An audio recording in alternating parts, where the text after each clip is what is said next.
ہر خبر پر آپ کی نظر بیتاب سماچار۔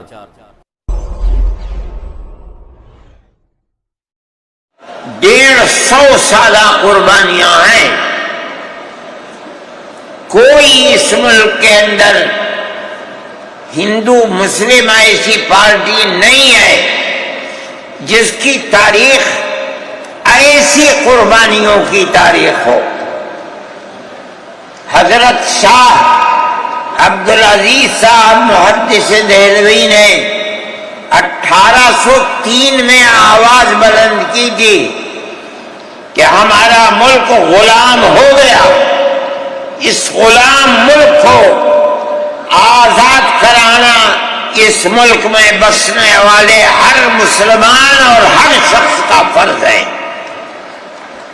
کوئی مائی کا لال نہیں تھا جو انگریز کی طاقت کے سامنے آزادی ملک کا نعرہ بلند کر سکتا۔ ایک مسلمان عالم دین نے اسی دلی کے اندر اس نعرے کو بلند کیا، اس کی جائیداد قلق کر لی گئی، اس کے مدرسے کو دفن کر دیا گیا، اس کو دلی بدر کر دیا گیا، لیکن یہ مسلمان ایسے نہیں تھے جو کسی ملک کے پیسے یا اس کی سطوت اور اس کی طاقت کے سامنے سر جھکا دیتے۔ جو انہوں نے اپنا موقف اختیار کیا تھا پتھر کی چٹان کی طرح، اسی طرح اس موقف کے اوپر کھڑے رہے۔ سب سے پہلا جہاد سن 1932 کے اندر ہوا، ہندوستانی لوگ تو جانتے بھی نہیں، اور اس کے اندر لوگ مر گئے، ختم ہو گئے۔ شاہ عبدالعزیز صاحب کے رشتے کے، ان کے قریب، ان کے اولاد میں شاہ اسماعیل شہید اور رائے بریلی کے شاہ احمد شہید، دونوں کے دونوں ختم ہو گئے، شہید ہو گئے بالا کوٹ کے میدان میں، لیکن پیچھے نہیں ہٹے۔ وہ لوگ جو بچ کر آئے تھے سن 1857 میں پھر جہاد کر دیا، اور اس کے اندر صرف اسی دلی کے اندر 33,000 مسلمان شہید کیے گئے، اور لال قلعے سے لے کر جامع مسجد تک درختوں کے اوپر ان کی لاشوں کو لٹکا دیا گیا۔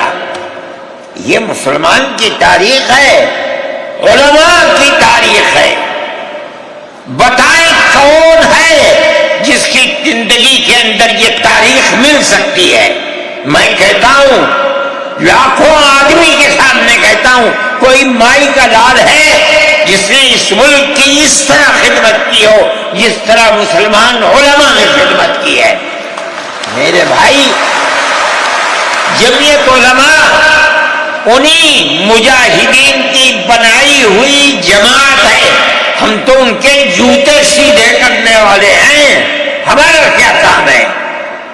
ایک ہی کام ہے کہ انہوں نے جو جمعیت کی بنیاد کے اندر ہندو مسلم اتحاد اور ملک کے ہر بسنے والے کو ایک پیغام دیا تھا پیار و محبت کا، ہم اسی پیغام کو لیے بیٹھے ہوئے ہیں۔